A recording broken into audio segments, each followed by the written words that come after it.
নমস্কাৰ মৰমৰ বন্ধু বান্ধৱী সকল।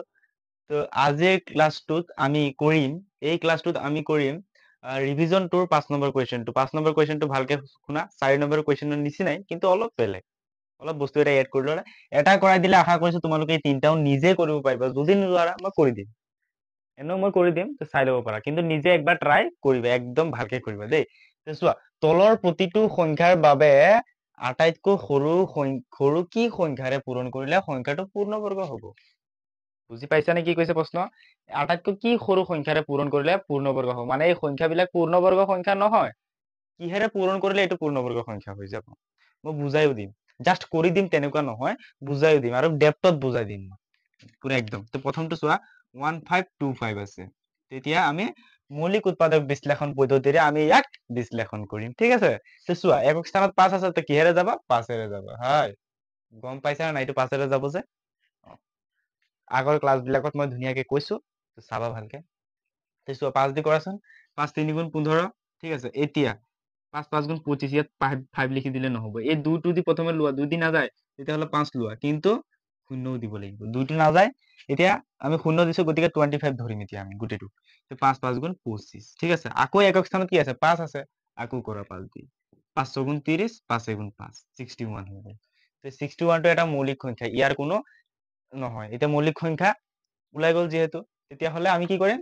এতেকে 1525 সংখ্যাক, এতিয়া চোৱা, বৰ্গ অসংখ্যা হ'বলৈ কি কৰিব লাগিব? এতিয়া 5 5 দুটা আছে, ঠিক আছে, মিলি গৈছে, 5 6 হৈ গ'ল। কিন্তু 61 যদি আৰু এটা হ'লে হয়, কি হ'লে হয়? পূৰ্ণবৰ্গ হৈ যালে হয়, হৈ যায় নহয়? আমি যেনেকে 2 2 দুটাৰ পৰা এটা লৈছিলো, 3 3 দুটাৰ পৰা এটা লৈছিলো, তেতিয়া মিলি থাকিব লাগিব, এইটো জোৰ থাকিব লাগিব। কিন্তু 61ৰ তো জোৰ নাই, গতিকে এতেকে 1525ক পূৰ্ণবৰ্গ কৰিবলৈ, 25ক পূৰ্ণবৰ্গ কৰিবলৈ, পূৰ্ণবৰ্গ হ'বলৈ 61ৰে পূৰণ কৰিব লাগিব। আটাইতকৈ সৰু 61ৰে পূৰণ কৰিব লাগিব, পূৰণ কৰিব লাগিব। বুজিছা? তো তেনেকুৱা হৈ গ'ল। তো 61 যদি, এটা চোৱা, 5 5 মিলি আছে দুটা, ঠিক আছে? 61 এটা আছে, আৰু যদি 61 এটা পূৰণ কৰি দিলে হয়, এইটো জোৰ মিলি গ'ল। তো 5 পূৰণ 61 হ'লে হয়, কিন্তু এতিয়া 61টো আৰু এটা লাগে, গতিকে 61 সংখ্যাটো আৰু এটা পূৰণ কৰি দিলে পূৰ্ণবৰ্গ সংখ্যা হৈ যাব। আশা কৰিছো ধুনীয়াকে বুজি পাইছা। এতিয়া আমি এইটো কৰিম, ঠিক আছে?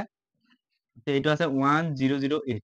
এতিয়া এইটো আমি 3ৰে কৰিম, কাৰণ এতিয়া আমি 2ৰে কৰিম, 3ৰে কৰিম কিয়? একক স্থানটো 8 আছে, 8 আছে নে নাই? 2 দি ধুনীয়াকে গৈ আছে, তো আমি কিয় 3 দি কৰিম? 2 দি গৈ আছে, 2 5 গুণ 10, হয়, এই 10টো লৈছো, 2 5 গুণ 10, 2 0 গুণ 0, 2 4 গুণ 8। একক স্থানটো 4, 2 দি যাব, 2 2 গুণ 4, 1 বাকী থাকি গ'ল, একটো ইয়াত ট্ৰান্সফাৰ কৰি দিয়া, 10 হৈ গ'ল। 2 5 গুণ 10, 2 2 গুণ 4, আকৌ 2 দি কৰা, 2 1 গুণ 2, 2 2 গুণ 4, 1 এইফালে গ'ল, কিমান হৈ গ'ল? 12, 2 6 গুণ 12, একক স্থানটো 6, আকৌ 2 দি কৰা, 2 6 গুণ 12 হৈ গ'ল নাই? 2 6 গুণ 12, আকৌ 2 3 গুণ 6, এটা 63 ওলাই গ'ল। 3 দি যাব, 3 দি যাব, কাৰণ 6 3 কিমান? 9, 9টো 3ৰে বিভাজ্য, 2 দিটো নাযায়, অযুগ্ম সংখ্যা। তো 3 2 গুণ 6, 3 1 গুণ 3, আকৌ 3ৰে যাব, হয় নাই? 3 7 গুণ 21, তো 7 বাচি থাকি গ'ল, 7টো আৰু নাযায় কৰে, 7টো মৌলিক সংখ্যা। গতিকে এতেকে 1008 সংখ্যাক হাতেৰে, আটাইতকৈ সৰু হাতেৰে পূৰণ কৰিলে, লিখিলো, আটাইতকৈ সৰু হাতেৰে পূৰণ কৰিলে সংখ্যাটো এটা পূৰ্ণবৰ্গ সংখ্যা হ'ব। বাস হৈ গ'ল। এইবিলাক মেক্সিমাম কেছত এক্সামত আজিকালি নাহে। MCQ আহিব, MCQ মই প্ৰেক্টিচ কৰাই দিম, গোটেই ডিষ্ট্ৰিক্টৰ কৰাই দিম। তোমালোকে যিমান ডিষ্ট্ৰিক্টৰ ষ্টুডেণ্ট, যিমান ডিষ্ট্ৰিক্টৰ চাই আছা, মোক কৈ আছো, মই ইনষ্টাগ্ৰামত মোক মেছেজ কৰিবা আৰু PDF বিলাক চেণ্ড কৰিবা। মই তোমালোকৰ ধুনীয়াকে নমস্কাৰ কৰি নামবিলাক কম ভিডিঅ' বিলাকত, আৰু ধন্যবাদো দিম, ঠিক আছে? তো তোমালোকৰ কাৰণে ভাল, তোমালোকৰ কুৱেশ্যন পেপাৰ মই সলভ কৰি দিম। তোমালোকৰ নিজৰ নিজৰ ডিষ্ট্ৰিক্টত তোমালোকে নিজেও চাব পাৰিবা, বেলেগ ডিষ্ট্ৰিক্টৰো চাব পাৰিবা। তো ক্লিয়াৰ হৈ যাব পৰীক্ষাৰ আগতে, কনফিডেন্ট হয়। বাবু, পৰীক্ষা প্ৰশ্ন আহক, প্ৰশ্ন আহিলে আমি কান্দিম নেকি? উৰাই দিম গোটেই প্ৰশ্ন, ঠিক আছে? তেনেকা কনফিডেন্ট থাকিব লাগিব। তেনেকা কনফিডেন্ট কেতিয়া আহিব? নলেজ যেতিয়া থাকিব। নলেজ কেতিয়া আহিব? যেতিয়া আমি পঢ়িম। হয় নাই? তাৰ পঢ়িতো আছোই আমি, ঠিক আছে? পঢ়া পঢ়া পঢ়া, হ্যাঁ, ঠিক আছে? 3 নম্বৰটো চোৱা, 2028 চোৱা। এতিয়া আমি আকৌ 2 দি কাটিম, কাৰণ একক স্থানটো 8। তো 2 1 গুণ 2, 2 0 গুণ 0, 2 1 গুণ 2, 2 4 গুণ 8। আশা কৰিছো বুজি পাইছা। হয়, আকৌ 2 দি কাটিম, একক স্থানটো যুগ্ম। তো 2 5 গুণ 10, গোটেই 10টো লৈছো, 1 2টো নাযায়, ঠিক আছে? তাৰপিছত এইটোৰে একো নাযায়, তেতিয়াহ'লে শূন্য বহাব লাগিব। তেতিয়া আকৌ দুটা 14 লোৱা, 2 7 গুণ 14, হৈ গ'ল নাই? এতিয়া আকৌ কিহেৰে যাব ভাই চাই লোৱা 7 প্লাস 0 প্লাস 7 ইকুয়াল টু 12 12 টো 3 ৰে বিভাজ্য গতিকে 3 দি যাব 3 দি দিয়া 3 এগুণ 3 বাকি থাকি গল কিমান 5 দি কৰিছো 5ক লৈছো 3 এগুণ 3 বাকি কিমান থাকি গল 2 দুটো এফালে ট্রান্সফার কৰি দিয়া কিমান হ'ব 20 তো 3 6 গুণ 18 হল না নাই আকৌ 2 থাকি গল বাকি এফালে ট্রান্সফার কৰি দিয়া কিমান হ'ব 27 হৈ যাব 27 তো 3 9 গুণ 27 ঠিক আছে এটা কি হেরে যাব আকৌ 7 দিয়ে গৈ আছে ঠিক আছে তো 7 দিয়ে আমি কৰিম তো 7 2 14 বাকি কিমান থাকি গল 2 29 7 দি না যায় 7 দি না যায় গতিকে আমি 13 দি কৰিম ভালকে চাবা দেই 13 দি কৰিম তো 13 এগুণ 13 তো বাকি কিমান থাকি গল 16 ৰ পৰা 13 গলে 3 থাকি গল আৰু 9 আছে তো 39 13 3 গুণ 39 13 3 গুণ 39 হেৰিটো প্ৰথমতে বুজাই দিছিলো গম পাইছা তে ভিডিওটো ৰেকৰ্ড হোৱা নাই তে এতিয়া আকৌ মই ইয়াত বুজাই দি আছো মানে আধাৰ পৰা আকৌ ৰেকৰ্ড হোৱা বন্ধ হৈ গৈছিলে চাগে কিবা কাৰণত তো আকৌ মই ৰেকৰ্ড কৰি আছো ঠিক আছে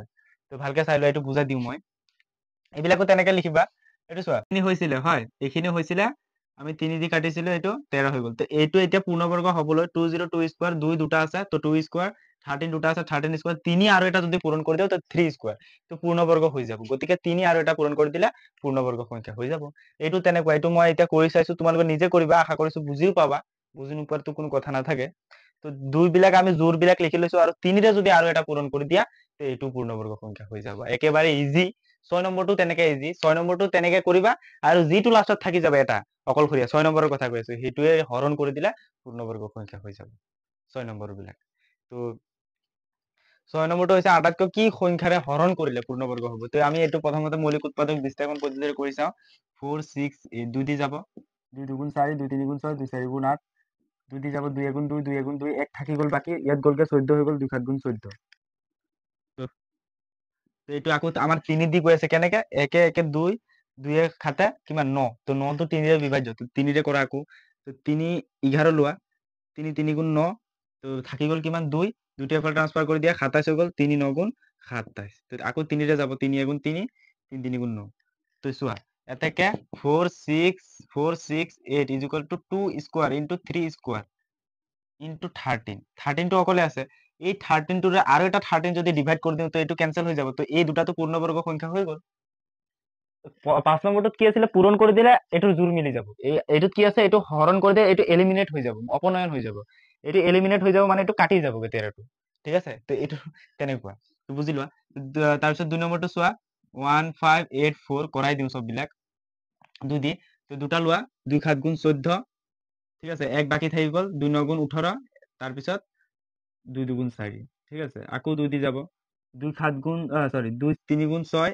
এক গলগে 2 9 গুণ 18 19 হৈ গল নাই এক গলগে তো এক বাকি থাকি গল এফালে গলগে 2 6 গুণ 12 12 হৈ গল যদি কৰা 2 গুণ 2 এক এফালে গলগে কিমান হৈ গল 19 19 হলে 2 9 গুণ 18 2 9 গুণ 18 আৰু এক বাকি থাকি গল একটো ইয়াত গলগে 2 8 গুণ 16 16 হৈ যাব তো 2 আকৌ 2 দি যাব তো 2 দি গলে কি হ'ব 2 9 গুণ 18 এক বাকি থাকি গল গলগে ইফালে 2 9 গুণ 18 আকৌ 3 দি যাব 3 এগুণ 3 3 গুণ 9 3 3 গুণ 9 আকৌ 3 দি যাব 3 এগুণ 3 3 3 3 এগুণ 3 তো চোৱা এইটোৰ জোৰ আছে এইটোৰ জোৰ আছে এইটোৰ জোৰ আছে এতেকে 1584 is equal to 2 square into 2 square into 3 square is equal to 11 তো আৰু এটা যদি 11 এৰে আমি হৰণ কৰি দিও তো এইটো এলিমিনেট হৈ যাব গতিকে এইটো এটা পূৰ্ণবৰ্গ সংখ্যা হৈ যাব তো ঠিক তেনেদৰে এইটো আৰু এইটো তোমালোকে কৰি দিবা এইটো তোমালোকৰ হোমৱৰ্ক তিনি ৰুমাৰ 3 আৰু 4 টো তোমালোকে নিজে কৰিছোৱা খালি একো কৰিব নালাগে এইটো খালি তোমালোকে মৌলিক উৎপাদক বিশ্লেষণ পদ্ধতিৰে কৰিবা চোৱা 2 6 4 5 এইটো 5 এৰে যাব ঠিক আছে 5 দি কৰি চাবা 5 5 গুণ 25 এক বাকি থাকি গল এফালে গলগে কিমান হৈ গল 14 5 2 গুণ 10 এক এফালে গলগে